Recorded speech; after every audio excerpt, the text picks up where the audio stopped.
Late one night, I noticed a couple of clowns. Now the reason why I say this is because the big guy was riding in the small bike, and the small guy on the big bike. But I thought nothing more of it when they passed me by. Then I see them circle me again, and they went around in front of this car that stopped a few feet away from me. This black guy came out of the car, and I thought they was just dropping them off to the house, or so I thought. Back then, I bought this $75 digital Walkman. It was the newest thing at the time, and that guy started walking up to me with a Just Do It shirt. He said something to me, but I didn't hear him because I was listening to my music mix. And I didn't realize this big, tall black guy got off his bike and went behind me. I took off my headset and said, "What?" I said, "You don't mind if I take your Walkman away from you?" And I smiled because I thought he was joking. So the warning for my listeners, never walk alone, especially in a dark street. And I found out that he wasn't kidding, especially when he reached down for my Walkman. And when he done it, I went to punch him in the stomach, but I barely tapped him when this big guy in the back grabbed both of my upper arms and yanked me back. My Walkman and headset stumbled on the ground. He picked it up and he ran into the car and took off. And I lost my balance during this. The right side was soft, but he decided to throw me in the street to be mean. Then I heard running. When I was trying to get up and looked, I see the small guy jump in the air and land in the back of my head with both his feet. That night I had a big scab in my forehead. I seen a big flash of white light as he jumped off my head. Then I heard the bigger guy running when I was trying to get up. I turned my head and he stomped his foot on my jaw, causing my mouth to bleed. And that's when my adrenaline kicked in. I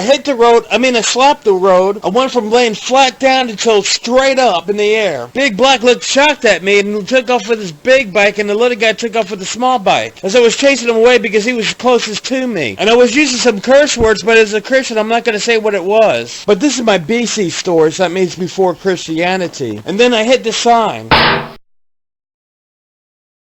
Next day, I went out for my usual walks. My parents didn't really want me to go because of what happened the other night. I said, "It's daylight and this is my own neighborhood." Because of that, I believe nothing's going to happen. So my mom told my brother to follow me. And it happened again. This time with some athletic high school football players, all white. The car was a few feet in front of us. I handed my brother this Walkman that I borrowed from this girl and told my brother to hide it and get ready for a fight. My brother said, "You're paranoid. They probably just wanted to ask for directions." I told my brother if it was so, they would have stopped next to us. But they're preparing for something. And as soon as we was walking next to them, one guy in the back of the car said, "Hey, you!" As soon as I looked at him, he said, "Yeah, you got a problem?" I walked in the grass and said, "No, but do you?" And then Batman got out of the seat in the back car. And his bad team pulls out a bat while it was shining in my face by the sun. Said something bad and noticed my brother kept walking far away. And that's when I ran off. Some might say don't look back because it will slow you down, and it does. But I was only looking back so he wouldn't hit me with the bat as he was swinging it at me while we was both running. I noticed my brother and his friend staring at me. Hearing my brother say, "He's always getting in trouble." And they was both smiling like they was watching some kind of TV series. I rolled around in front of him to try to trip him. Everything seemed to be going slow motion at that moment of time. And that's when he jumped over me. I got up and pointed and said, "I didn't do nothing to you!" He shook alert like he was thinking about what I said to him. And when I heard my brother's friend's dad started to come out, I made a big mistake by looking at the door instead of looking at my enemy. And I was thinking, oh no, and when I looked, he wasn't there, so I chased down after him after he took off in the car. And he did this because his dad came out saying, "Whoa, what's going on here?" as he was running outside. And then when they was going down the road, I said, "Next time I'm going to have my gun and I'm coming after all of you." And they stopped and I seen all the car doors opening. And when they seen the dad next to me, they closed all the doors and took off.